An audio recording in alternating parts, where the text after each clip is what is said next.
fear is that when people are negative or have maybe a bit more negative view on what they have to do to be able to be visible in the community, it may turn other people off to just putting themselves out there. Anybody can make video content. You don't have to be entertaining. You don't have to make thumbnails.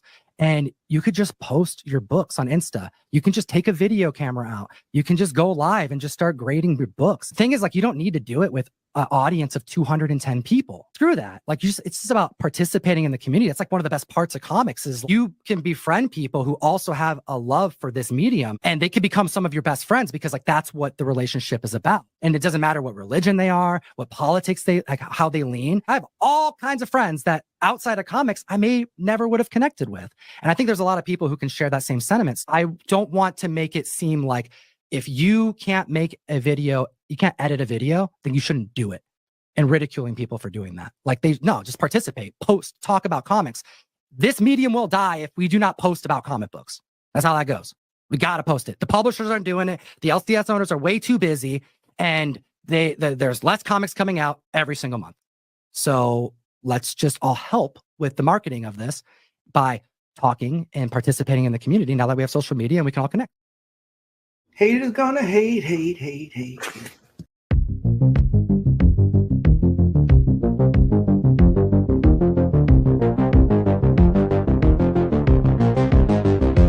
Butts.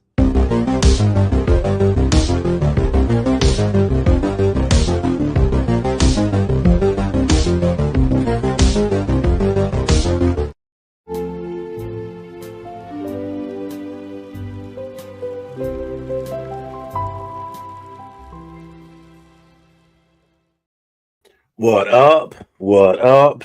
What up? It is Tuesday once again, and we are back for another FOC and Chill. What up to everybody that's already here in the chat? What up to everybody who may be watching on the replay? Link is going in the chat right now. We'll see who wants to jump on and what they want to talk about this week. Of course, the big buzz today has been the news that Diamond is filing for Chapter 11 bankruptcy.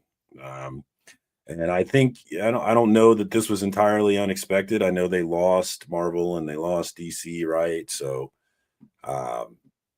might have been expected to some people that this was going to happen, but not good for indie public or indie creators.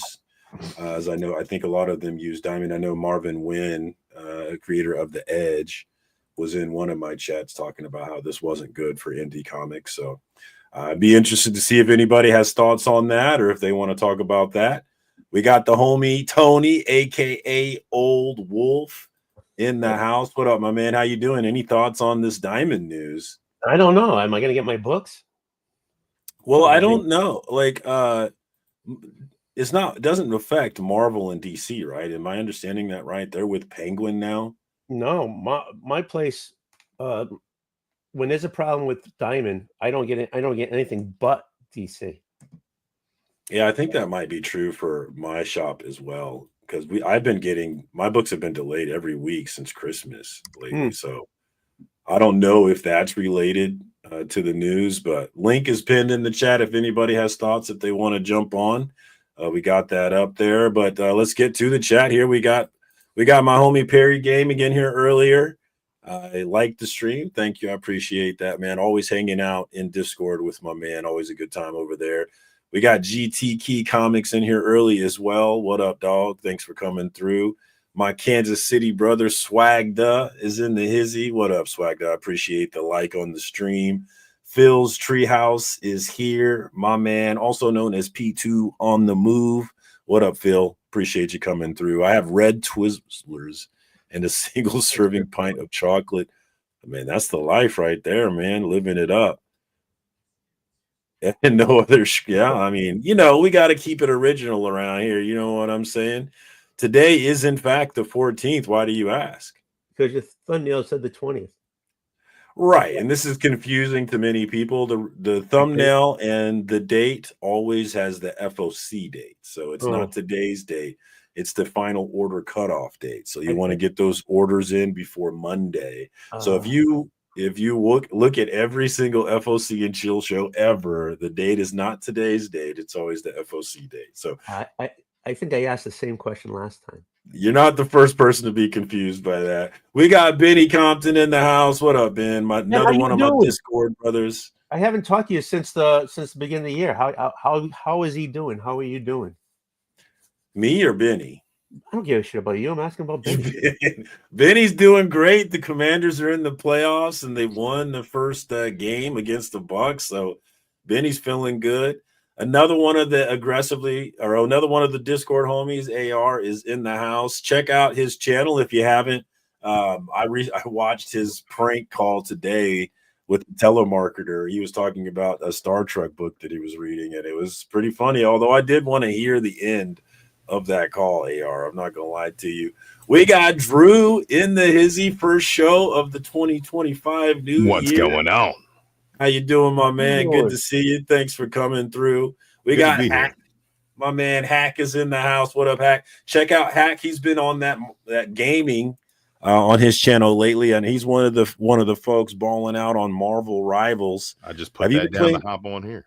Have you been playing that too? You're on Xbox though, right? Yeah, Legend and myself were just playing a little quick match beforehand. He's like, "Oh, Marcus is going live." I said, "Well, I guess I got to hop off this."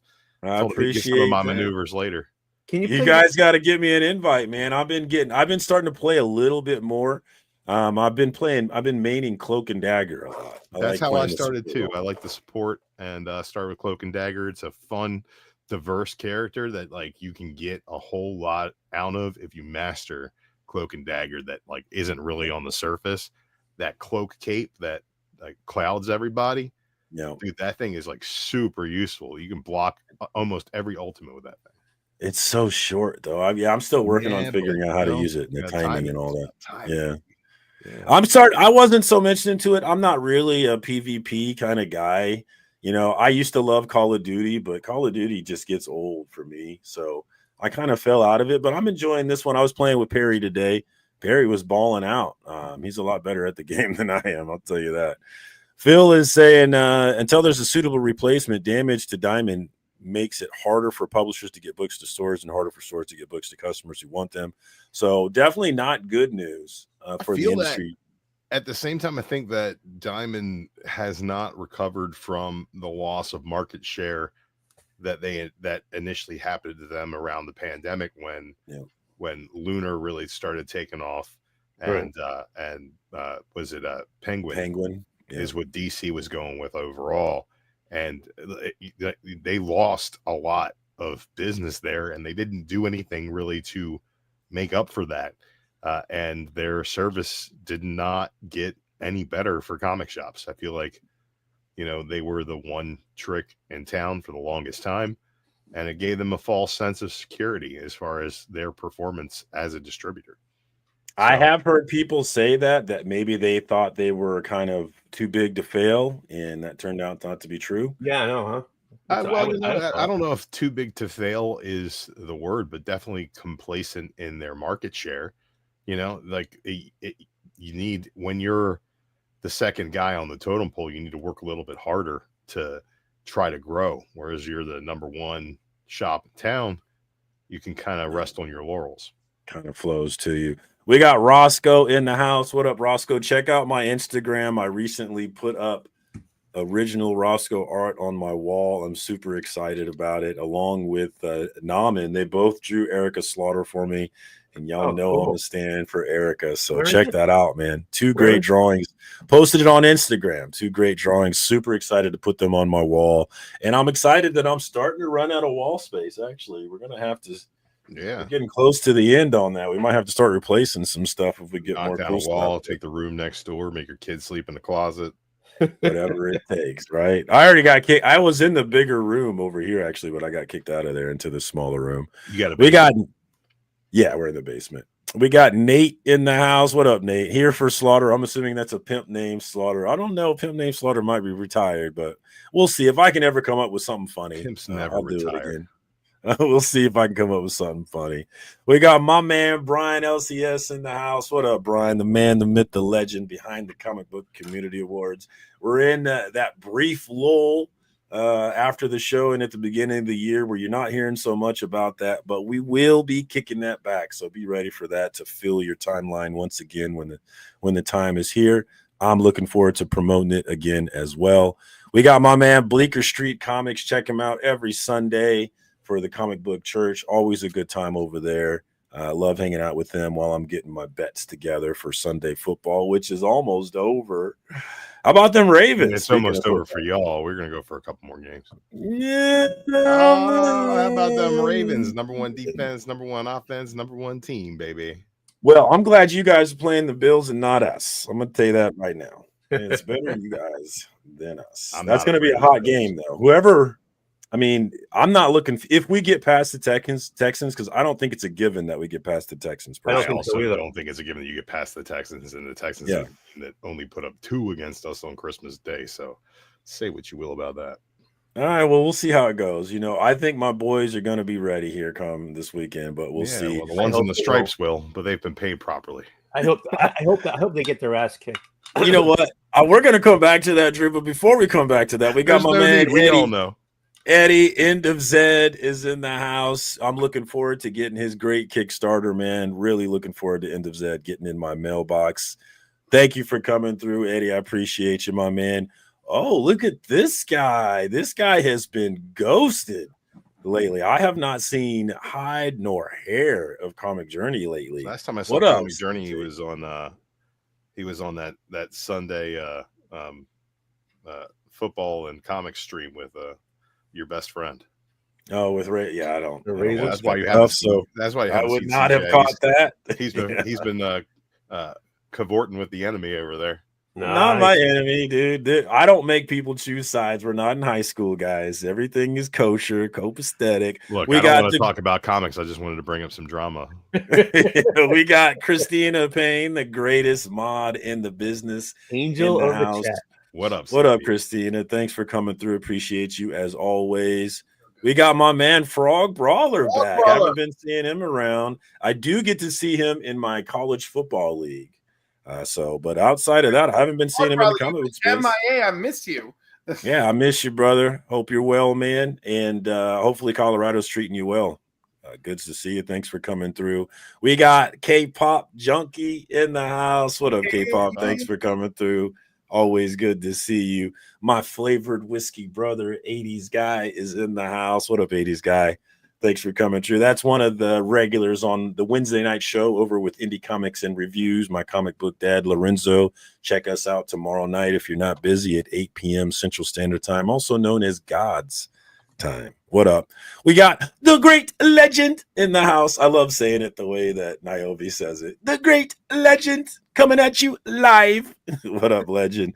Thanks for coming through, my man. Kenneth Bird is in the house. Looks like he's over on Tony's channel. What up, Kenneth? Good to see you, my man. Thanks for coming through. Thank you, Eddie. One hello. That's your one hello from CJ, guys. Don't expect any more for that. Ooh. My lunar shipping via DCBS subservice is always A+. Yeah, Lunar and Penguin, no complaints about them. It does seem to be Diamond that's always late these days. Oh, and we've got a link for CJ's Kickstarter. Is that thing live? Hold on. Put it up. So let's see it. Hold on. Yeah, let me see. Where's that link at here? I'm behind in the chat is what it looks like. Let me go find that. Here it is. Is this thing live, baby? Oh, it's not live yet, but I will click notify me on launch. Can you show it? That. Hold on. I'm working on it, brother. We're working on it. But yeah, I've been looking for this from the Split Vision Press. They've got a cool little idea where 3 artists are drawing the same story and doing their own interpretation of it. Yeah. You mentioned this before. And I'm looking forward to seeing how that shakes out. So definitely plug in on that. Thank you for Christina for putting that link in the chat. And I've almost got it pulled up here. There we go. The Shift Project, a story and worlds are formed from 4 artists taking one writer's script and each building their own vision from this. We've got Brandon from Dismay Comics doing the writing. And then who are the artists? I know CJ's an artist, Rad Art's an artist, Tate Prime is an artist, right? And then who's the fourth artist? I'm not sure. Somebody help me out with that. But I am notified I've got clicked notify on launch. I'm ready to go for that one. Looking forward to it. We got 55 followers already. Let's get those numbers up, guys. So click that link and make sure you're plugged in and ready to go when this thing goes live. Let's support those indie comics. If you want to see indie comics, also, you got to support indie comics. So plug in on that one, guys. We got Thomas Nickel Comedy in the house. My man, TN Comedy, another one of the regulars on Wednesday night. Thanks for coming through, my man. Definitely check him out. He's doing some comic book stuff as well on YouTube. So see what he's got going on there if you're looking for more comic book content, which we always are. My man, Roderican is here. What's up, my guy? Thanks for doing, sweetheart. Rodney. Another one of the Discord homies, although he's always deafened in Discord. He never One of talked the to best. us. Hey, I was on the Discord today while I was driving around and nobody was there. It seems to be that way off and on lately. We were around. We weren't in Jigs' today. We were in mine for a while, and then we were over in Perry's for a bit. So we jump around in the different Discords. If you're not, I did scorecard. Like the house you got to pay attention. Oh, Ben Compton, he said the current name. It's not often that you see that. There you go, Commanders. Well, I traded for Upper Marlboro area of Maryland, which is Redskins country. I still call them the Redskins. He said it. I They're didn't still say it. the Redskins. He said it. And they used to call them the Skins, and you weren't a Redskins fan, you were a Skins fan. So now anytime somebody tells me they're a Commanders fan, I call them a Manders fan. So the Manders are doing the best they can down there. And I kind of like that. Yeah. Ravens made TJ Watt look like TJ Miller. Yeah, no, TJ Watt has done nothing in the last 6 games of the season. That might be why they suck, not Russell Wilson. So no, I think Russell Wilson is a big part of that. Well, personally. It's also the fact that the best receiver they have on their team is just a yapping youngster who doesn't want to shut his mouth. So on a scale of 1 to 10, how nervous are you about this game with the Bills? The Bills, not at all. I'm as cool as if using frozen cucumber on this, man. Be very scared. Be very afraid. What? Be very afraid of what? The second best quarterback in the league? Nobody's. Listen, it's not the Super Bowl. He's actually not even the second best quarterback in the league. He's not as good as Joe Burrow. If it was the Super Bowl, maybe we wouldn't beat you. But it's not the Super Bowl. We're going to beat you. I thought you were in New York. Yeah, exactly. So, I'm the only. Buffalo. I support the only New York team. Yeah, but you got to root for the New Jersey teams. No, I don't. I don't support New Jersey teams. You can't go support the Canadian team, the Buffalo Bills. That's closer to Canada. Last time I checked, Buffalo was in New York. Yeah, but it's not New York City. It's different. All right. In New York We've State, done this one. They pay taxes in New York, not in New Jersey. What up to the homie Cliff? I don't think I got a chance to say what up to you. Thanks for jumping on, Cliff. Good to see you. Cliff, you've been everywhere on Comic Book YouTube. I saw you with MJ Comics recently. Yes. Definitely go over there and check that out, guys. But we got CJ main screen for 2 reasons. Number one, I haven't seen him in a long ass time. There goes his camera. I haven't seen him in a long ass time. Oh, we got a shot of the face. We got a shot of the CJ face.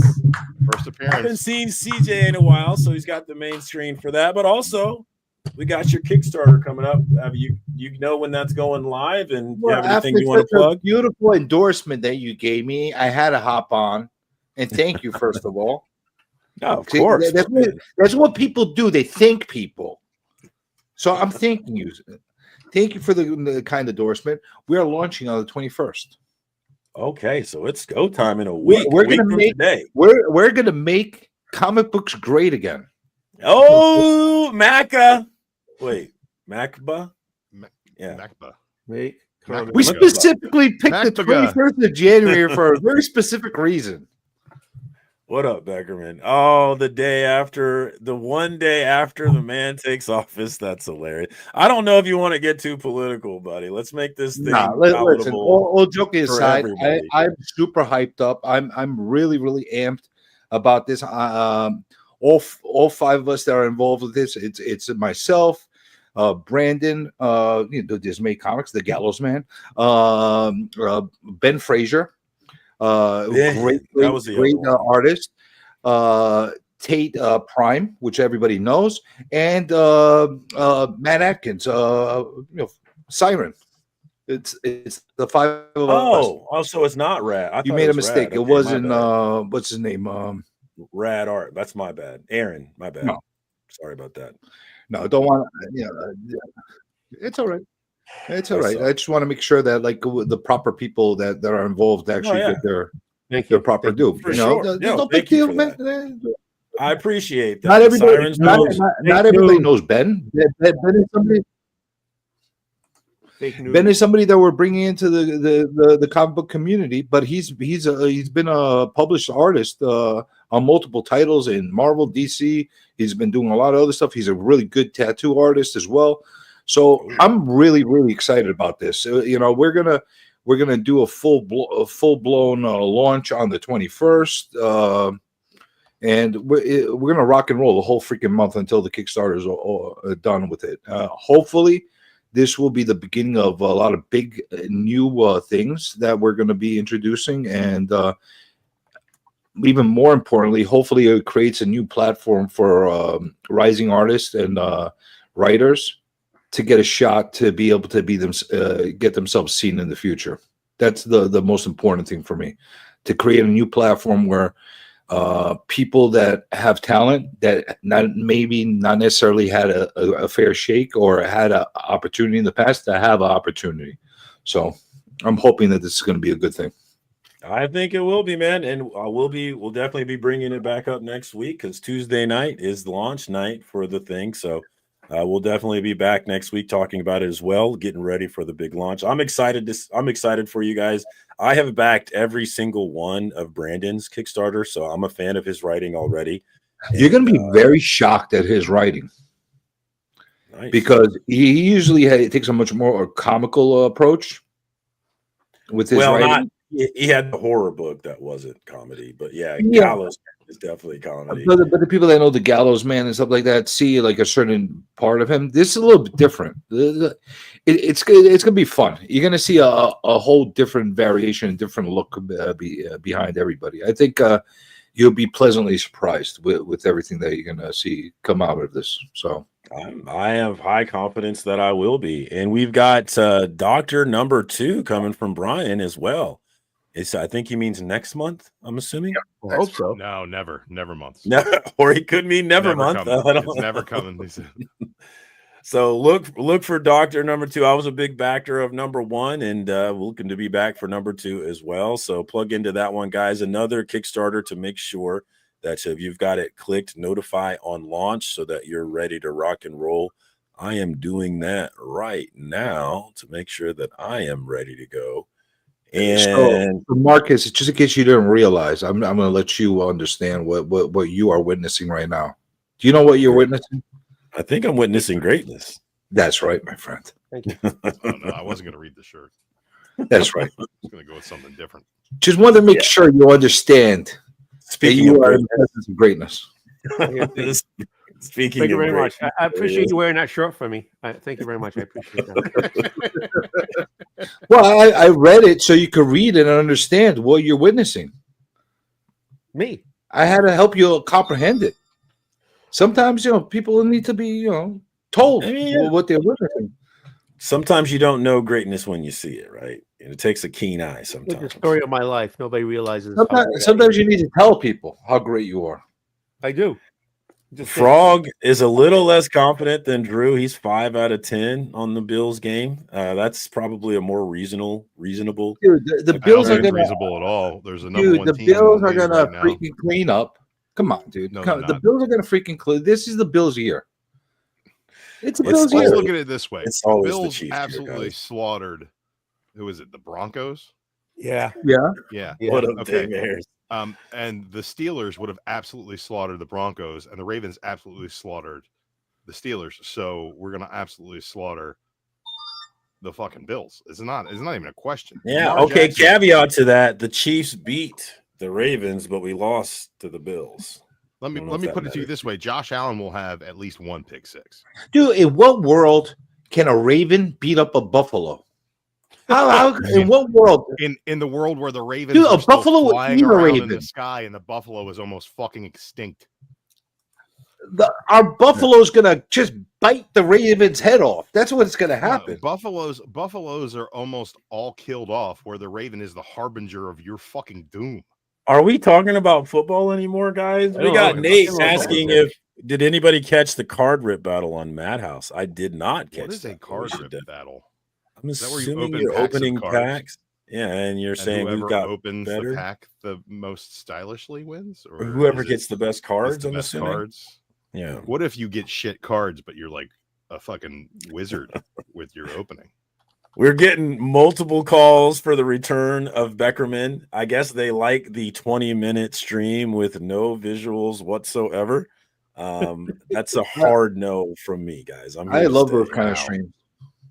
That's a hard no from me. He could have at least shared the covers of the books. I expected him to pull up the website, show the covers. He didn't even do that. But I am thankful. I said it before. I'll say it again. I'm thankful to Bleecker for understanding the bit and Legion for understanding the bit. Because if they had not understood the bit, I would have had nothing to clip from that show whatsoever. So thank you to those two for sure. And thank you for. I'll say something like that. A performance like that, it was much better than some of the people that actually try to do a look at me. I'll just say that. Oh, here we go. Are we going to start taking shots? Elon cannot be president without a constitutional amendment. So that is true. But don't worry, backdooring his way into a position of power. I'm all for it. You know, more cyber trucks. Did you guys? We were talking about this in Discord. Did you see the story where Elon was claiming he was one of the top 20 or something gamers on some game? And then we found out today that he's actually paying someone to play the game for him. Yeah. Which is like, I thought it was a fake story. Look, we already live in an oligarchy. Like all of his accomplishments? No. If you hold on. If you had that kind of money, would you actually waste your time playing? I would have somebody playing for me too. But would I waste my time pretending that it was me playing? I don't think I'd do that. Absolutely. I think there are a lot of people that would absolutely take credit for something somebody else did in something that doesn't matter. Yeah, that's the thing, right? Something that doesn't matter. Like, I don't understand. I thought for sure the story was fake. Like, how is this a real story? Makes no sense. Here's what doesn't make sense to me is if he wants to lie about being good at a video game and he wants to pay somebody money in order to perpetrate that lie, that doesn't hurt anybody. What does hurt the world is the media treating that like it's a real fucking news story. That's not a real news story. Somebody lying about being good at video games is not a real news story. It's like, and that right there is the troll. And the people don't realize that he is, even though he's a freaking genius billionaire, he's still a freaking troll. He likes to troll people. He does that all the time. Yeah, well, the refs did not cost the Ravens that game. Isaiah Likely's toe cost him that game. I have it on good authority that he shaved both of his big toes down in order for that to never happen again. While we're talking about refs, can we talk about Josh Allen and the refs this past weekend and how Nick Wright made the beautiful point that everything they say about Mahomes and the refs is actually true about Josh Allen and the refs. Yeah, Who's gotten more roughing the passer calls? Josh Allen. You know who it isn't true about? Lamar. Okay, it isn't. It isn't true about Lamar. I don't think it's simply not. He's just. It's not true about us either. Remember when we lost in the playoffs? And every soccer mom in America knows the Chiefs. They coddle freaking Mahomes, man. Come on. No, they remember when we lost in the playoffs and nobody cared. But then the next year, Josh Allen lost in the playoffs and they changed the entire overtime rules because Josh Allen can't lose. That's ridiculous, dude. They coddled Mahomes more than they coddled Brady. Come on, they coddled Josh Allen. They coddled Josh Allen, who's who they call it. They don't, man. Coddle the Chiefs organization as a whole because Andy Reid is a talentless hack who's never supposed to win anything, and now they've got him winning. No. Have you seen some of the hits that Allen's taken, man? You stop that. You stop. Go ahead and kick me off again. That fat diabetes-ridden fuck gonna burn in hell one day. How dare you? How dare you, sir? The closest Tell he us was how you supposed really to get feel. was Donovan McNabb throwing up his chunky soup in the fucking huddle. Tell us how you really feel. Hey, Ooh, Kev's got the hair beautiful down. hair. Look at Hell this yeah. guy. That. Holy Man, shit. growing hair is not a contest, Kevin. Kevin's laying down the hair today. Malu. Dude, why you making me look bad, dude? He's letting the Growing hair hair down is tonight.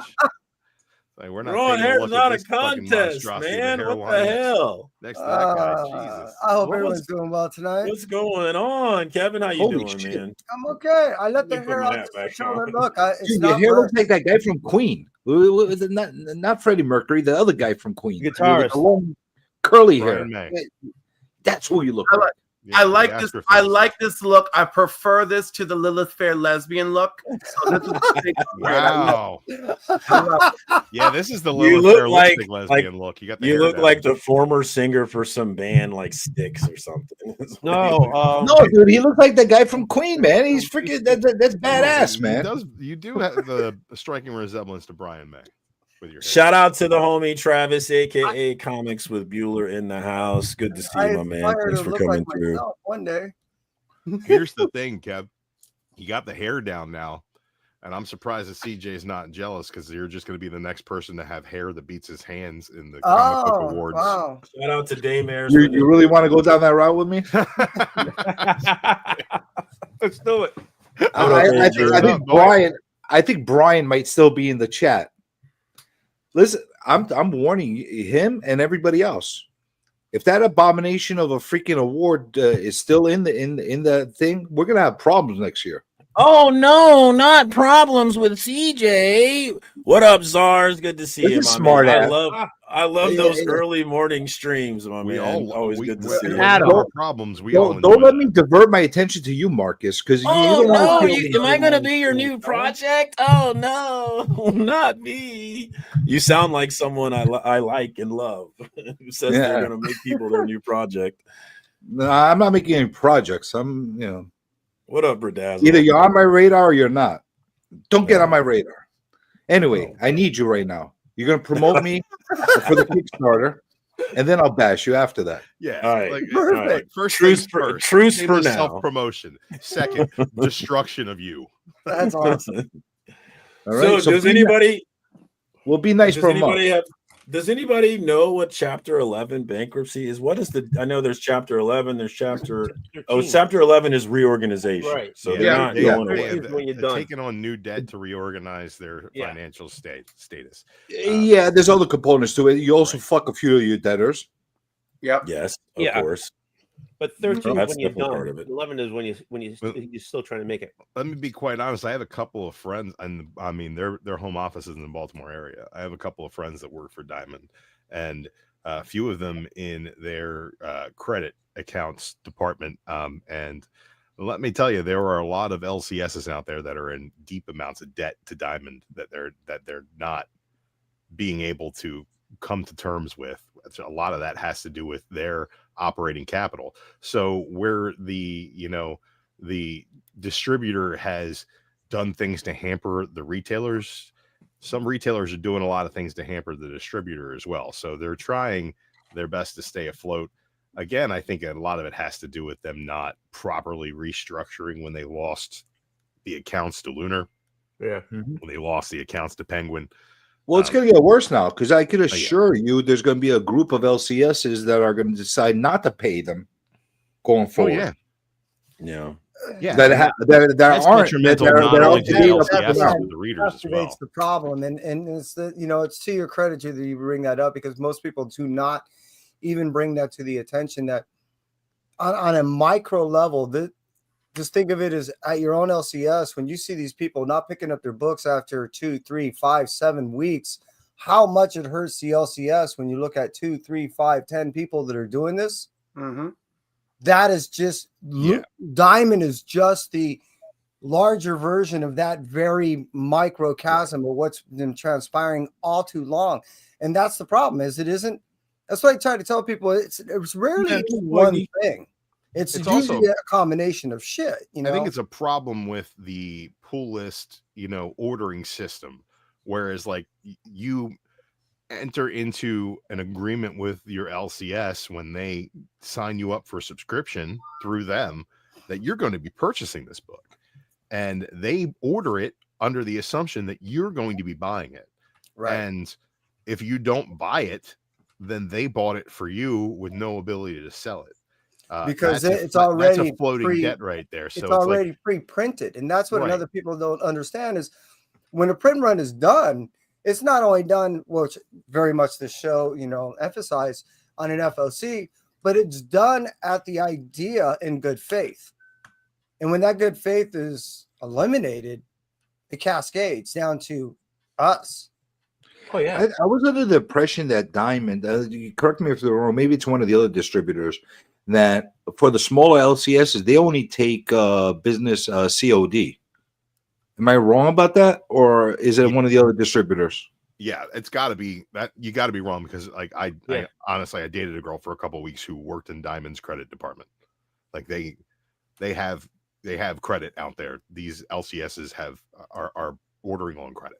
But are they larger LCS or smaller LCS that have that credit line with them? That's I'm what not I'm exactly trying to figure sure out. what the size of the business has to do with what I mean. I understand the reason why I see I don't know where the cutoff is. I don't know what the threshold would be for them to offer. The reason why I say this, I witnessed this twice in two separate LCSs. One was they wouldn't release the delivery wouldn't be dropped off unless it got COD, and the other guy had to go and scramble to go get a money order to have a COD ready. Sorry, Wolf.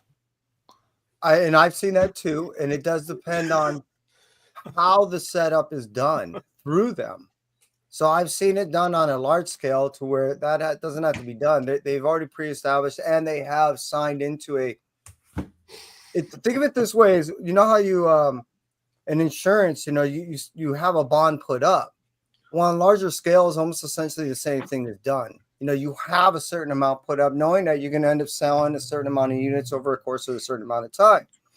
So those can be done on that level to where you're accredited the amount up to a bond level or double that amount, knowing that you do business normally in good faith.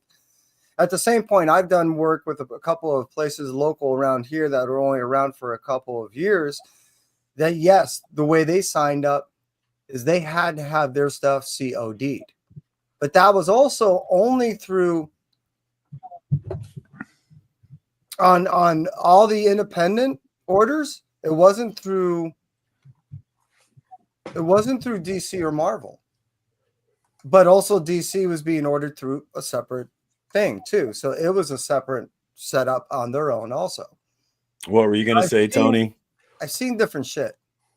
Is that COD? So years ago, I was working for an LCS, and that's before they had UPS deliver. So I had to go to Rockland, Mass, to pick up books, and they just loaded up, and I didn't have anything. I didn't have to sign anything, whatever. I just went and picked it up and brought it up. So is this COD? And then right now, so is that COD something new? That they were doing, because I didn't have to do it then. The LCS was. I'm not clear on this. All I know. Yeah, I'm not clear on who gets affected, who doesn't get affected, and what the threshold is, and what on how the credit line is, and if you're like a legacy or a grandfathered in customer or not. I don't know how that works exactly. All I know is there is a good portion of the LCSs that do pay COD. So I'm not sure how much of that conflicts with what they're owed or not, but I could assure you, I promise you, actually, there's going to be a lot of these smaller ones that have been so frustrated they're just not going to pay going forward. The COD stuff that dates back way in the 70s that I know of, because the guy that I was reopening a shop was like his 9th or 10th shop. And he used to tell me the stories of, which I remember this, a guy named Bob's Comics right here in Hawthorne. Everyone used to deal right out of their own garage. So how you got your books was the truck would come by, dump off the shit. You pay them the money in a cash or a check or a money order, and you got your books. That was through the 70s and the 80s. 90s came around and organized from Malibu, Image, and all those new companies coming around. They changed shit. Now, if you also remember at the late 90s, I believe it was, I'd have to relook it back up. Diamond went through the same type of restructuring and problem. Right now, the last 3 weeks that I know of just the one local shop right here, they don't get deliveries no more. They have to go pick it up. See, yeah, that's what we did. I think the difference with Diamond in the 90s and Diamond now is in the 90s, all the publishers started to shut down their own self-distribution. So Diamond had the when they needed to restructure because the industry changed, they had the strength of not, I wouldn't say a monopoly, but a vast majority of the business in their pocket in order to fall back on. Whereas this is kind of the opposite thing, where they're losing that monopoly to competition, and they're just not responding properly. And I think that Chapter 11 does give them the opportunity to make good on their business model and become profitable again. And that's why Chapter 11 is an option that exists for businesses. Well, Chapter 11 basically gives them an opportunity to stay in business. Yeah. Right. But it gives them the opportunity to make good. Like they're not going out of business. It gives them the opportunity to strive to repair their business. Whereas the restructuring this time needs to happen because they're losing market share and they're not operating at a profitable level with the way that they're doing things. So they needed to downsize at some point and they just didn't. But so it goes maybe not operating at a competitive level. Maybe somebody here could guide me through this whole process, because I'm a little bit in the dark as far as how exactly it works with Diamond. Okay, so Diamond is the distributor for what, about 70% of the country? Because I know there's a certain portion that's covered by the East Coast that's not covered by Diamond anymore. Am I wrong about that? I think Midtown has a certain percentage of places that they're distributing through. Am I wrong about that? From my understanding, how it works out is Diamond now is in direct competition with Lunar. You can think of Midtown.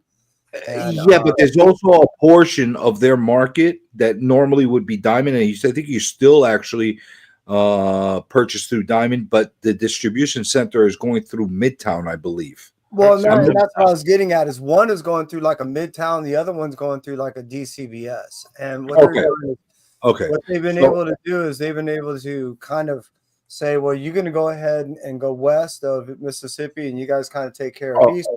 So I will somewhat. That way, it's easier to hub out, and it makes it easier to where they don't have to worry about as much competition with one another unless they fuck up. Well, this is what we're seeing.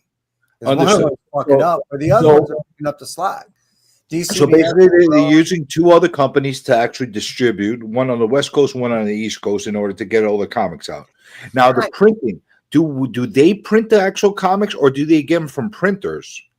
My understanding is that I don't think they do any printing. Publishers have them printed, and then they're distributed. And even when they do, and they are the printing companies, they print out. Let me just finish so you could maybe anybody that's listening too, maybe they want to hear this too.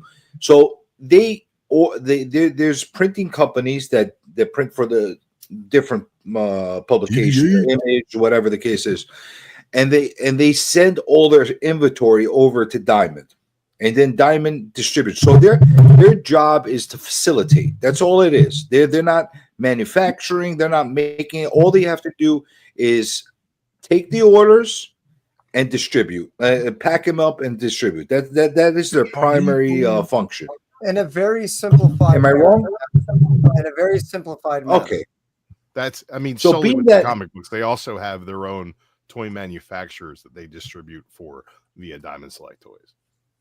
So that being said, if that is their prime and only function, the level of dysfunction that they've had in their business over the past few years, but this is way beyond before Lunar and way beyond before Penguin started all this stuff. Diamonds had severe problems with distributing even when they were a monopoly. They've always had either damage issues, or they had lateness issues, or they had all kinds of different problems. So what makes you think that now that they're going to screw a whole bunch of other businesses as far as restructuring themselves and they're not paying back their debts, they're going to do better? Oh, I'm not betting on them. I'm just saying they have the opportunity. Well, and that question actually boils down to a question most people need to ask themselves every time we hear of these Enron almost style situations. Is people think on long running businesses that they can continue to do business as usual and it'll continue, and that when things do go fucked, they're not held responsible. And if they're asked to come back, so what stops somebody, another company, from jumping in the mix? They've already been bailed out of their original. What stops another company?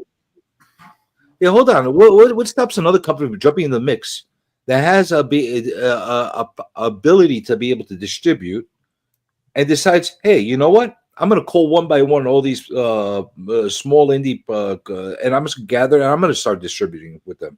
What stops them? That except for existing They had the one. Not again. This is another one that stumps me. The one company that I think can go in there, and it wouldn't hurt them if they lost money, and they could pick up where everyone has failed, is the one company that founded themselves on selling books.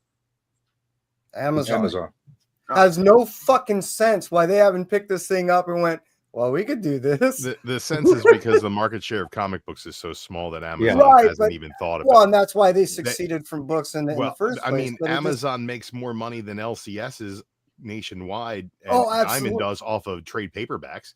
I mean, the ability to get a trade paperback from Amazon is like they're selling hundreds of times what the other distributors are. Knowing that they also print a lot of their own stuff. They haven't. That's why. They don't even keep. Another thing about Amazon, they don't even keep stock. They print on demand a lot of the stuff. Well, hopefully everything is going to work out just fine, and my books start showing up on time again. But is that a crazy thought, guys? Like seriously, is that a crazy thought? If like a bunch of people with a decent reach and some money in their pockets to back them decides to gather one by one these indie companies and say, you know what, we're going to be the new guy in town. We're going to start distributing your stuff. What's stopping them from doing that? I don't know. I feel like maybe it's just not worth it. I don't think. I think there's a big. I think there's a business in that. I think that investing in this as a business when you're not distributing other media is porn. Is a bad idea. It kind of morphs into like other DCBS stuff. is distributing other stuff. Penguin distributes all kinds of books, right? But as far as Diamond being the comic book distributor, that's on the back of Steve Jeppy and his amazing fandom. And Jeppy started Diamond. Jeppy also had the Pop Culture Museum of Baltimore, which went out of business because it was a passion project for a guy, right? Diamond. Yeah, but Jeppy also they also distribute a lot of other shit other than just comics. Sure, but it's all nerddom product. You know what I'm saying? It's all niche. Everything they do is niche, which is like why when you look at the LCSs, they need to diversify too. They need to be nerd stores and not just comic book stores, because if you don't have a strong Magic the Gathering program, you're not having foot traffic come through your store to buy your little mystery bags and your drinks out of your cooler and your big league chew that you have ironically at the comic book shop. Like if you don't have people buying that little bullshit, like you're not making money just off of selling new comics. It's just not going to happen. And these seems hard anyway. Yeah, well, it's just, there's just not enough for a brick and mortar in this day and age. There's not enough margin on a new comic book for that. Like you would have to sell thousands and thousands and thousands of books every week in order to make that a profitable business. Usually at best profit margin on the local LCS is 40%. Of that, they still have to pay tax. Of that, they still have to pay transportation. And then if they decide that they want to go ahead and bag and board it, that's another 25 cents on that. So yeah, there's not a very big. You do have these rare situations where these LCSs buy a collection for absolute halves of pennies on the penny on the dollar, thousands of dollars, and they find an AF-15 and they make a mint off of it. That happens. That is the exception, not the rule. These LCS owners are not thriving. The majority of them are surviving. even the best. Well, of the best. listen, a lot of these LCS owners have nobody to blame for them but themselves for their travesty. That's true, but the blame for themselves isn't the fact that they're running their businesses poorly. The blame for themselves is the fact that they got into a business that's not really. I disagree with that because part of it, man. they are making mistakes, but out of every single good LCS that you go to, how many fucked up LCSs do you go to where there's fucked up sellers and owners? Right, but I'm gonna tell you this much right now: you go to a good LCS that you respect and you love the way that they do business, and their store shelves are organized, and their store is clean, and they have new stock consistently. You talk to their owners; they ain't doing that well. Nope. They ain't doing that. Like one of my favorite LCSs in the Baltimore area. I talk to the owner there all the time. He's at his wit's end. He's pulling his hair out. The worse the economy gets, the worse his shop gets as far as profitability. And that place is a fucking mecca. That place is a mecca. Maybe you can go in there. You can get a deal. You can find wall books that are key issues. You can find maybe that has stuff. to do with promos. You can find the new toys. You can find the vintage stuff. You can find all kinds of shit. He does vinyl. He does video games. He does everything he can to keep that shop viable, to keep that shop cool as hell. He's got a free arcade in there of one-up machines just to bring foot traffic in for the neighborhood. That does he sell online? In his basement.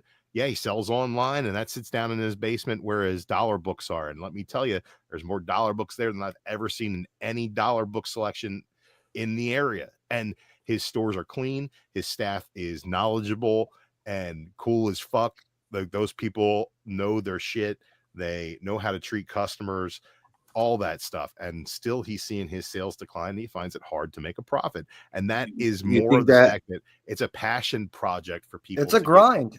Yeah, but do you think that has something? Do you think that might have something to do with the location, the city? No, less and less people. No, I'm not asking like to like play devil. I'm just asking out of curiosity. Yeah, is there a market for that in Baltimore?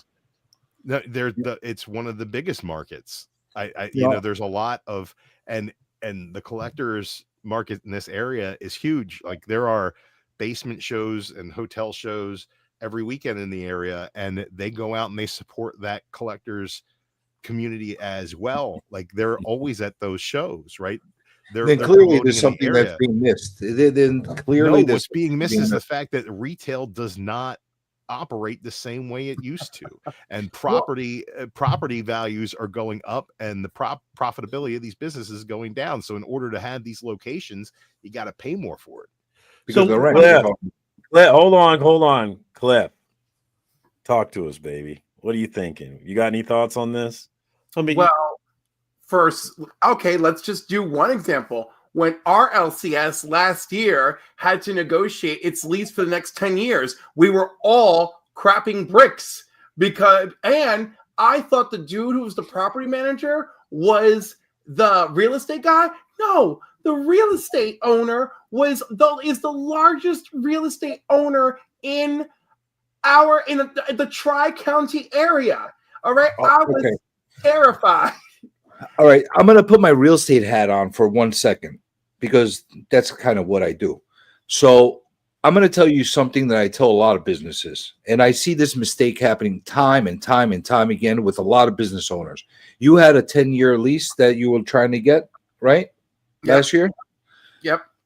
How long was the lease before that? 5 years. 5 years. When did you start conversations on renewing the lease? I don't remember. And let me tell you, it went really fast because I didn't know anything about this. And of course, the owner is a good friend. Remember. I'll tell you what you probably did. I'll tell you probably what happened, and this is typical of most business owners. And it's not that they can jab at you; it's just not knowing and being like as a small business and learning growing pains. Okay, so this is what I tell every single person that has a lease in a thriving business that's doing okay, and they see potential to grow and to be able to last another 10 years beyond that lease. Before your lease is over, you don't wait till year five of the lease. You know what I'm saying? You go there year 3. You go somewhere in the middle of the lease and say, listen, we'd like to continue this thing going. We'd like to add some years onto this lease. We're willing to pay a little bit more now in order to guarantee us more years. You know what happens when I tell that to most of the business owners? Why would I pay an extra $2 now? Why would I pay an extra $3 now per square foot when I could keep it for another 2 years? You know why? Because you're going to lose it for the next 20 years after that. Because they're going to pound you over the head with the lease. You go to the landlord and you negotiate with them before your back is against the wall. And I tell that to in any business. It has nothing to do with only comic book. It's restaurant businesses. It happens all the time. Barbershops. They're doing good in the business. The landlord knows they're doing good in the business. You're coming them at the 11th hour trying to renegotiate at that point. They're not going to renegotiate at that point. They're going to get what the market is bearing at that point. And people get all uptight about that. Well, I feel you on that, CJ, but I think that like, part of the issue that is happening with retail space and landlords on retail space is I can tell you right now in my county, all of the retailers that I know that are small businesses, the record store in town, the comic book shop in town, the local burger spot in town that's not a franchise, like the Main Street businesses, all of their rent is going up. Okay. All their rent is going up because property values are going up. And property values are going up because inflation has gone up at an incredible rate. It's all fictitious. That's not real. Your property's not worth more money than it was before. It just wasn't. And the reason I know that is because of all the empty retail space in the county. It's all empty. There's retail space. They're building new retail buildings and they're not being able to rent it out to anybody except for anchor stores. Between the anchor stores, there's no is stores. that real? Is that empty retail space available at a lower price? No, the empty retail space is available at a price that's inflated because that's what the market has told them it's worth. Then it is very real. No, it's not real. It's very real because, at that point. No, because look, I'm not a real estate agent, right? I'm not a real estate investor, but I can tell you this much as a guy who has ran restaurants for years and years. The most expensive thing in your restaurant that is costing you money is an empty fucking seat. If you don't have a business paying you rent on that space, you're not making any money on it. So what is the solution is to lower the rent and you'll get a tenant who then pays you every month, maybe not what you think it's worth, but more than you're getting when there's nobody in that business. The way these property owners think that they're developing these businesses for this fancy retail space, that doesn't exist anymore because people can go on Amazon and order whatever the fuck they want and have it dropped off at their house in the middle of the goddamn day. Who's going out to a mall? You know, the malls in our towns are being shut down. We could take these malls, right? Repurpose that space to accommodate smaller businesses and rebuild the economy that way. It's never going to happen because the people who own this land and have invested this money in these retail spaces have this magical number in their head they think that space is worth. But if nobody rents it for over a year, then how much is it really worth? Right. So it's like we're in a situation right now with our economic flux. And, I'm not an economist, obviously, but like we're at a point right now where inflation will not settle itself down right now. And cost of goods is at an all-time high. Margins are at an all-time low because Amazon has pretty much a stranglehold on every market that there is. Right. So in order to succeed as a retailer, you need to find a niche and a reason for people to want to visit that space. And that's why the LCS is important to these communities, because it gives people a place to go. Right. It gives people a place to belong. Cliff, it needs to be an investment on that level. And in order to do that, they've had to diversify past comic books so far that like comics could disappear and these stores might still thrive. Right, because they'll have back issues, they'll have Pokemon cards, they'll have the Magic the Gathering game nights, they'll have D&D supplies and Warhammer supplies and whatever the hell people do with model kits. And, you're seeing a lot of these places morph and put cafes inside their shops, which is a smart idea in my opinion. Investing in any sort of food service is a bad idea off the fucking rip. While we got Cliff on the screen, though, I am the only curious place where the margins and labor budget affect. I've worked with food business. I am curious how it ended up for Cliff and his shop and their lease. Sorry, Cliff. So Cliff, how did it shake out for you guys? So we have it. So it looks like we have an LCS for 10 more years. So that's really nice. Okay, and then not overpaying, it's doable and all that. Yeah, the whole thing was absolutely terrifying because it was the worst case scenario. And then, the landlord came and that was scary. He showed up again. That was scary, because he didn't have full conversations when he would appear. And then he called him one day to apologize and was like, oh, blah, blah, blah, blah, blah, it's just X amount of dollars more. He's like, are you sure you can do it with half the size of the shop? He goes, half the size of the shop, you'd have to leave. No, I like you there, blah, blah, blah. So anyhow, he worked it out. Oh, okay. But it was horrifying. So 10 more years, though, to take it. So the moral of the story is year 6, you start renegotiating for the next 10 years. I will let him know. Trust me. I'm not wrong, man. I managed a lot of property throughout the year. I know you're right. It's not my shop. It's my friend's shop. But Oh, I thought you were involved in it. Sorry, I didn't realize. No, but it's the home. It's the whole council of comic shops there. So we were all shit. It's the home away from home. That was it. We were like, oh no. Yeah, I got major love for my LCS. Awful. And I'll say there was a lot of truth that was said as far as how a lot of retail is empty but there's a lot of dirty little secrets of why a lot of that retail is empty, and people don't really gravitate to why that happens. One, you do have delusional, greedy landlords. That goes without saying. Below you have predatory. Same concept as somebody that's selling a comic that's worth $100 and putting $1,000 price on it because they said so. You have a lot of landlords like that have the same mentality when it comes to their retail space or whatever the case is. You have other people like you just mentioned that have tax implications, and it benefits them, and it offsets some of their obligations by having it empty. And it's worth it for them to keep it empty in comparison to actually filling up. And that's in certain situations. I don't know all, but there are certain situations like that as well. Then you have other landlords that want specific tenants to fill that space. And they put that high price waiting for that specific tenant to come in, like a bank or like a certain type of nationwide type of brand or something along those lines. They don't want little mom and pop stuff. So there's a lot of different reasons why landlords do that. Some are understandable and some are ridiculous.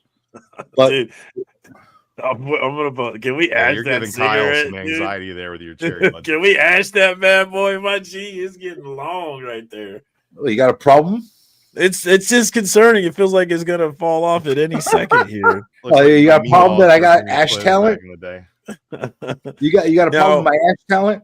Phil says something interesting here that I hadn't really considered, because I would think it'd be more expensive, especially when you have to go to the excess and surplus market to get insurance for your vacant property, which is more expensive. It's surprising to me that it would be worth more as a write-off. Does the real estate guy have any thoughts on that? Well, I just mentioned that, like that there's certain, not always, in certain cases, it's worth it for them to keep that space empty because of their overall portfolio, the way it's constructed, and they offset it in certain ways by keeping that empty. There's other thing that people don't understand. Sometimes they keep spaces in a building or a lot empty one by one purposely, and you start seeing it turn into a ghost town because they're one by one emptying them out in order to get the whole place abandoned to redevelop it. That's another thing that people don't really realize as well. You ever see like one of these shopping centers that go one by one by one, every single store closes, and then all of a sudden they knock down everything and they redevelop the whole space? Then there's a giant furniture store and a Dick's Sporting Goods in that same space 2 months later. Yeah, I mean, it happens. I just think at the same time, though, that's just like, that's bad for local economies to allow that to happen. It's awful. So like, I agree. That's all. Stores running that's businesses, employing citizens, and these citizens should be making money at these jobs that are thriving because people are shopping there because the neighborhood is better, which raises the tax revenue for the entire area, which puts more money into the fucking neighborhood, which makes it all that more better in the long run. The thing that is killing these neighborhoods in America is the fact that we don't. Let's take out the fact that we don't manufacture anything anymore. We don't fucking have brick and mortar stores anymore. Like it's just like there's a Target and then there's 20 open fucking retail spaces. On the other end, there's a Lowe's. It's like, okay, you can get hardware here. You can get everything you need for your daily bullshit and wipe your ass with at Target. And then beyond that, there's nothing. There's no other fucking stores to go to, right? And that's these. You got situations where certain neighborhoods there's food deserts. There's certain neighborhoods now where there's just retail deserts where there's nothing to shop for. It's either big box or food. It's either big box or food. That's all you see in these retail shops. We've destroyed the small business owner with a lot of our economic choices, which again, I'm no economist. I don't know what is the right solution or what is the wrong solution. But what we're doing right now, as far as taking care of our American businesses, our American people, and just looking at it from the myopic view of the LCS, it's just we're not fucking taking care of each other, really. We're not. These retail spaces should be profitable for the property owners. They should be paying a fair lease. They should be getting a fair deal, and they should be operating in a way that's profitable because the people in the community want to come there and shop, and they're offering a service. I know that there's a few LCS in my area, and they are very much beacons of culture in a way that, I can only assume that the old coffee shops used to be for the beatniks.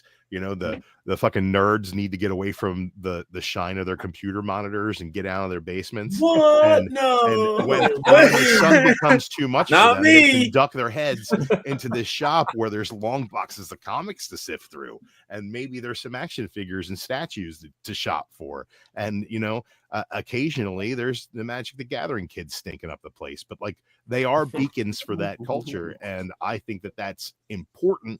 And I know that there are other facets of hobbies out there that don't fit that mold, or interests out there that don't fit that mold, that these other retail spaces can be for other communities. And I think that keeping that alive is important for human sociology at this point, where it's we can all get whatever we want from Amazon, but then you never interact with anybody. It starts with the seller, the owner of the business, making it inviting to people. And I'll tell you, what you're saying is wonderful. That one place that you mentioned in Baltimore sounds like a fantastic place.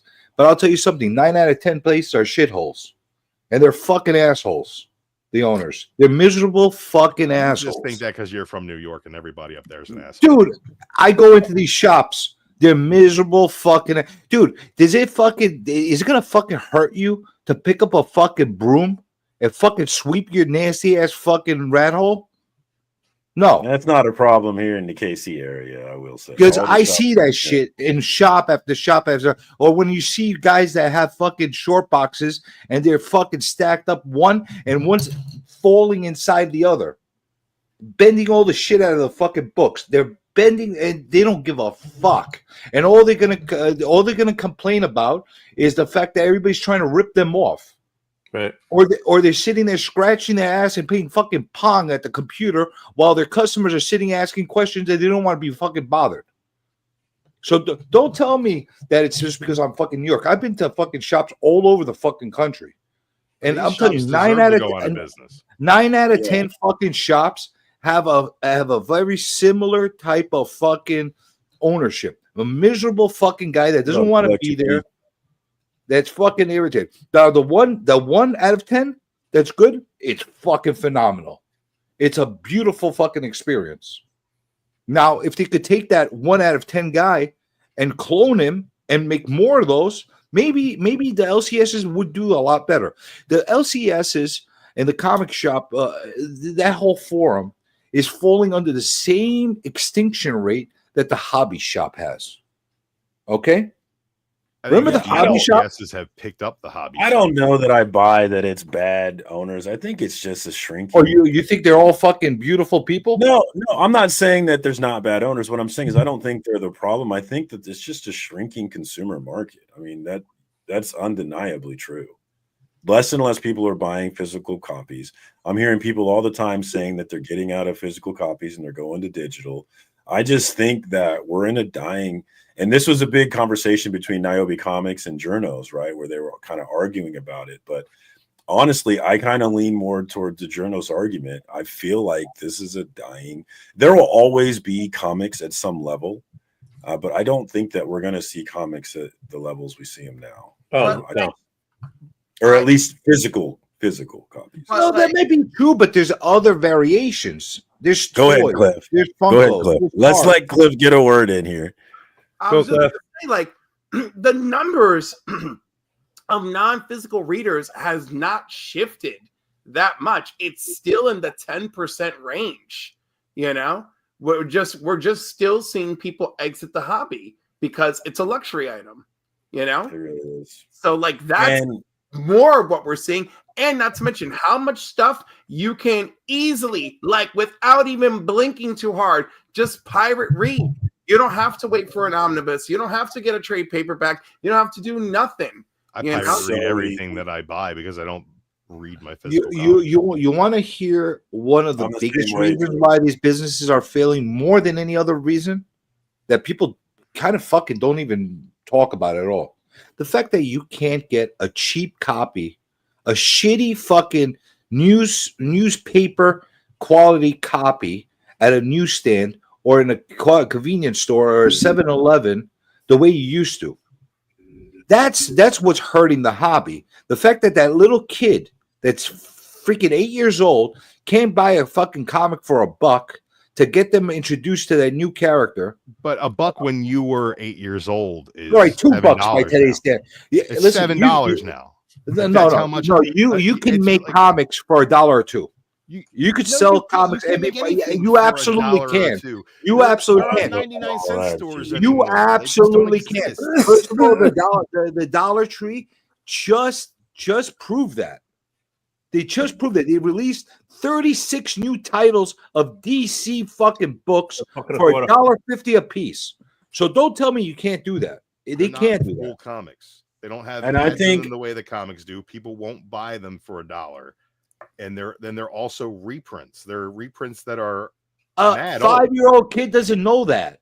They're gonna see Batman on the cover and say, "Mommy, Batman isn't can I written have for that?" 5-year-olds. I would just like to say that Dude, due to the price of inflation, if you told your mom to give you a Batman when you $7 in 2025, just for price of inflation. Thank you very much. You said What? $3.75. No, $1.25 from 1985 is equivalent to $3.67 today. okay. All right, so kind of comparable. No, but because this- the comics were 60 cents in 85. The thing about this idea of bringing books back into shops and having these newsstands is, I like, how much of a problem is it that we've made these things collectibles and that we want them to be in pristine condition? Like when I was a kid, Wait, you know, why are we you just weren't glancing worried. over? Why are we glancing over what I just said about the newsstands? Why can't this be done?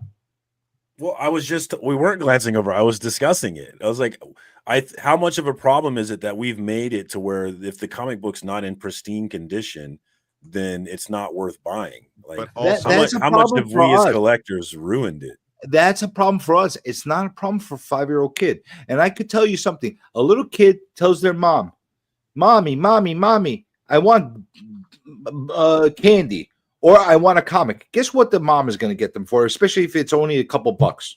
She's going to get But the the comic thing is- instead of the candy. but CJ, the the problem kid isn't the wants kids aren't something reading comics. The digital. problem is the kids are reading their comics on their tablets. Yeah, they want something digital. They don't want physical. Because it's There no aren't- longer there aren't available. newspapers in most major cities. I don't think availability is a it's problem. I no think lo- it's not it's no available longer because these available. kids It's not don't available want because it. there's no market for it. Yeah, The kid it's doesn't not want a piece of paper in their hand. I've got small children in my life. My niece and my nephew are 2 and 5 respectively. And let me tell you, that 2-year-old, man, does he fucking love Spider-Man. So you know what I did? I got him a Spider-Man and Amazing Friends comic when I was at the comic shop, and I handed it to him. You know what he did with it? He put it down and he went to look at his tablet where the same thing was on his tablet. He wants to look at it on his tablet because that's how he looks at everything. Yeah, these kids aren't like us, man. It's a I'll different world. partially agree because I got little ones of my own. Okay. And I'll tell you, my 9-year-old, she's my youngest right now. Okay, everything she does is on the tablet and everything on the computer, the tablet, whatever. But guess what? When she's reading lately this past year, she's reading Harry Potter. You know how she's reading it? An actual fucking book. Right. But I'll tell you this, because it is generational, but it's also, we got to tap in. We got to tap into all those autistic Gen Zs. And I'll tell you why right now. My daughter's 20 years old, right? And she likes comics now. And I got her into comics, and she's into manga as well. But like, she's the type of nerd kid that likes the way old books smell, right? So you got to get that. Later, Tony. And you got to hook that in. You know, it has to be a tactile experience for some people. Like for me, old comics especially, are a very tactile experience. I want to see and feel the old newsprint. I want to smell the aged pages. It's probably just black mold that's killing me in some sort of way. But like, I'm partial to that. For me, like bagging and boarding an old comic is a tactile experience that is, you know, better than reading one digitally could ever be, right? I never thought I'd be a digital reader. The fact that I'm still a new comic collector is amazing to me, because I will spend $5 on a stupid variant cover that I'll never open, because I'll read it online for free, because the Russians give me the ability to do so. I'm the same way. Whatever, I buy it, I'll pay for it, or whatever you say to those people. But I mean, that the fact that we want to keep print media alive that's a hard thing to explain to most people. It's a very hard thing to explain. It's going to be who don't buy newspapers anymore and who don't buy physical books. It's going to be very, very easy to explain to people about 20 years from now, with all these little kids that are reading everything digitally are going fucking blind, and they have vision problems. I'm not. You think I'm fucking crazy? But by the mark my words, if we're all still fucking alive, I hope you're all alive, and I hope I'm alive too. In 20 years from now, we could have this conversation. You could tell me that kids are having the adults now that we're reading from these ages today aren't freaking having severe freaking vision problems because of all the shit they're reading on the digital stuff. The reason why I laugh at that, CJ, is because I have been an online human being since 1997, and I have been looking at screens for most of my day every single day. And what are you wearing on your head? For 30 plus years. And where are you wearing on your head right now? My glasses aren't a function of looking at screens. It's a function genetics, of I'm old. You wear them for style? It's a function of me being old. And one thing I wanted to address, Phil talks about want to drop the cover price of comics, stop publishing variants. And the thing about this, guys, is that they're not going to stop publishing variants. And the reason why is because we buy the variants. Why would you sell me one copy of a book when you can sell me 5 copies of the same book by giving me variants? It's never going to happen. The variants benefit the LCSs. It gives them a higher ticket item to sell. That's the same product that they pay the same price for. As far as the cover price of the comics, I don't think the variants are really pushing the cover price of that up so much. I mean, what are you changing, like the printer for the cover? That's like one thing. Like it's one page. It's literally one page. I don't see how that could increase the cost of printing that much. So I don't think that the variants like are really putting that kind of pressure. Or dropping variants would drastically drop the number of books that are being sold every week. Right. It would drastically drop it. Like there'd be way less books being sold, because think about it. There's some crazy people who will, you know, look at these Dynamite books with 20 variants. Somebody's buying those damn variants. I'm not a fan of variants. I'm not a fan at all. Phil, but I will say this much: makes sense. I would add one more variant, and that variant would be printed on very shitty fucking paper, offered for very freaking cheap at all the. Who are you selling this to? Yeah, who wants selling it to us? Kids, man. That's the way that's because you're telling them that they don't want it because you took it away from them. Telling them anything. The reason they don't want it is because they took it away from them. So they don't know what they want. If it was on the newsstand next to Hubba Bubba, on the fucking next to the cashier at the fucking convenience store, I could promise you they would sell it. Yeah. So I'm not wrong, man. Phil's comment here makes sense. He understands the incentives for the shop, but also sees 24 copies of unsold A covers your shop had to buy.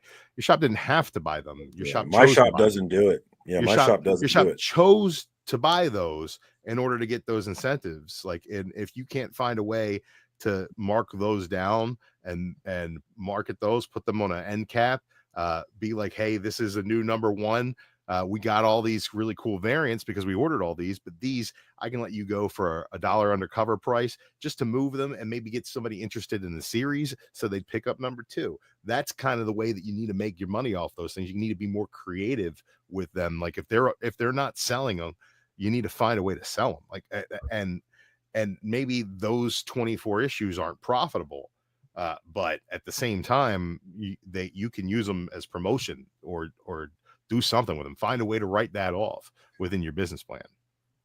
Some for half price off on fucking free comic book day.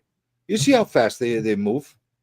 You know. One thing I wanted to say before we get out of here is that if you are interested in, I thought there was an interview. It was a while back now, but like Comics and Chaos, One True Nerd King and Rage Theo. They interviewed Comic Tom, and he talked about variants and how important variants are, especially incentive variants are to the comic book market. And he changed my mind entirely on the whole subject, listening to him. So if you're looking for more talk of that, I would highly recommend you go check that out, Comics and Chaos, and let him tell you why incentive variants and variants are just so very important to the comic book market. And we can't really, again, if we get rid of them, we're dropping the bottom out of this market. We are. Blaming anything that's purely an option is just like, I think. Listen, I'm not a fan of them at all. Everybody takes something. I'm anti 100 freaking variants of a book, but to each their own. You want to keep printing them out. As long as there's people willing to buy them, keep doing whatever the fuck you want. I'm not going to say that it's going to make or break the hobby, but I will tell you this much: the day everything fucking went down the shitter was the day we saw Robin #2 with fucking 5 different holofoil covers on them, and then freaking X-Men #1 with 5, and then X-Force #1 with 5 different cards. That's when we started seeing the downhill of all this stuff happening. So if anybody's pissed off about the market today, all you have to go is back to the 90s and see what the hell was going on back then. I feel like we've had 3 or 4 crusts and crashes since that's happened. But yeah, so like the variant market's been part of the market for a very long time.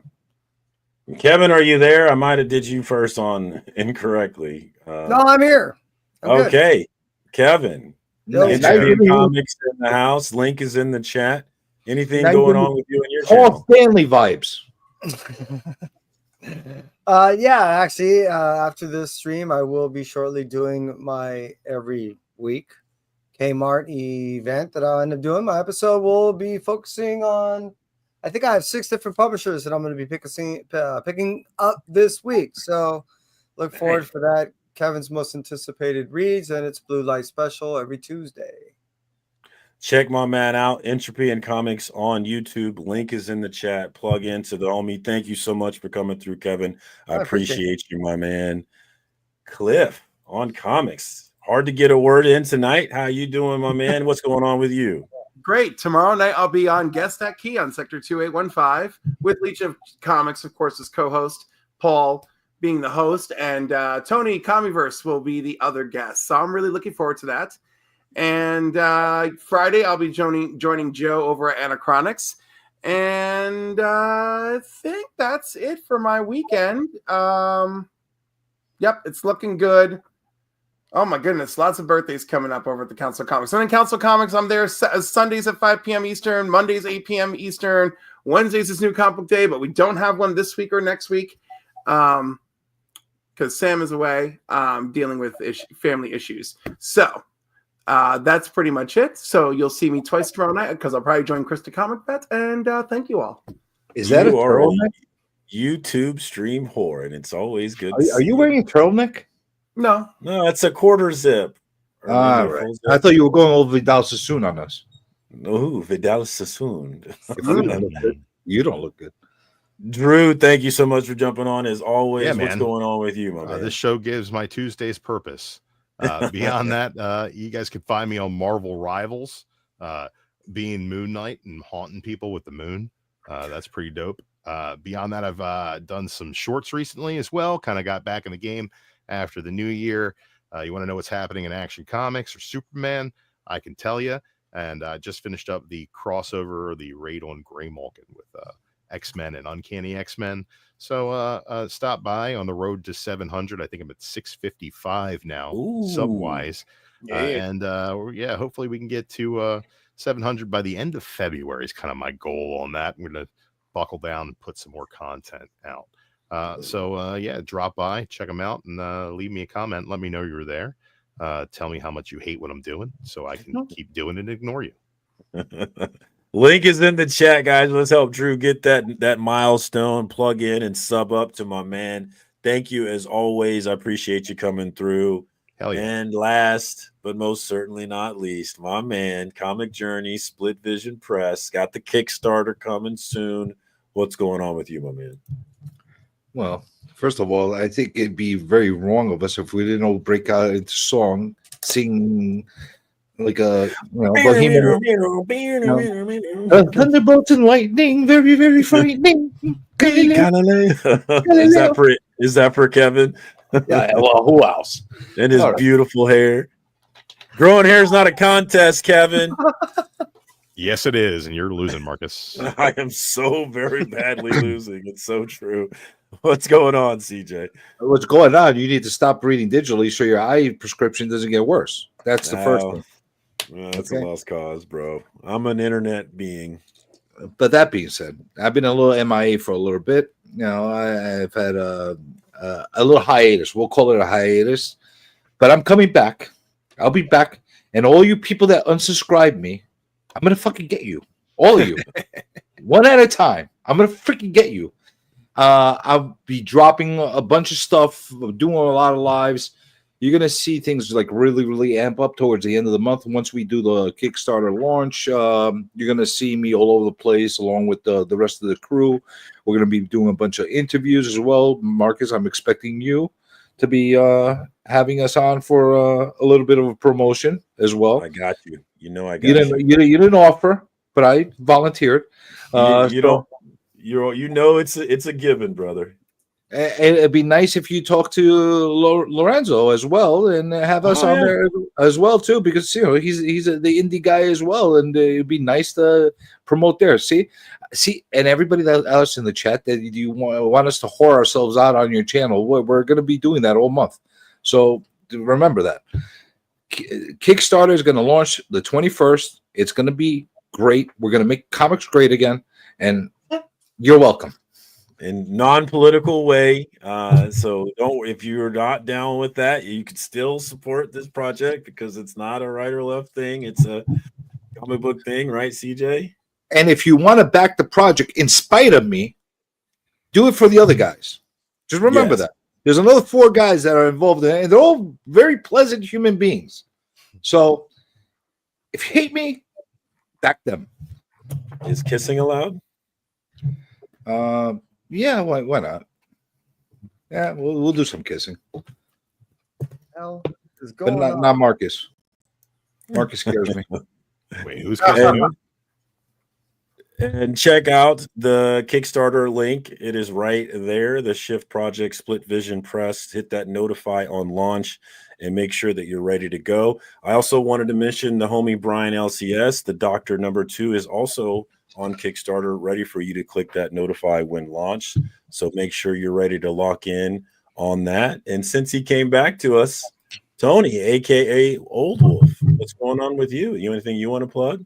Well, I always have the train wreck on Thursdays. I do the Sunday D&D. I received a package from Simple Simon, which I need to open up. I unofficially I'm trying to do all the Stranger adventures from 205 to 216. That's all the Dead Men ones, and I received one of them. Why unofficially? Well, because I haven't really made a thing. Everybody makes a thing, right? Why not make it official? Because they make a thing. Make a thing. So make it a thing. Make it your thing. I gotta make a thing. Be a thing maker. Make it your thing. Make that thing. I didn't say I was gonna make your thing. I gotta make Thing it my up. thing, but I gotta make a thing. So let me make a thing, and then I'll show it that I got a thing because I made my thing. Yeah, this is All right, the, you do the your preliminary I'm round gonna of do my things. thing. All right, do your thing. I'm gonna Pre-thing. do my thing. All right. We're in agreement.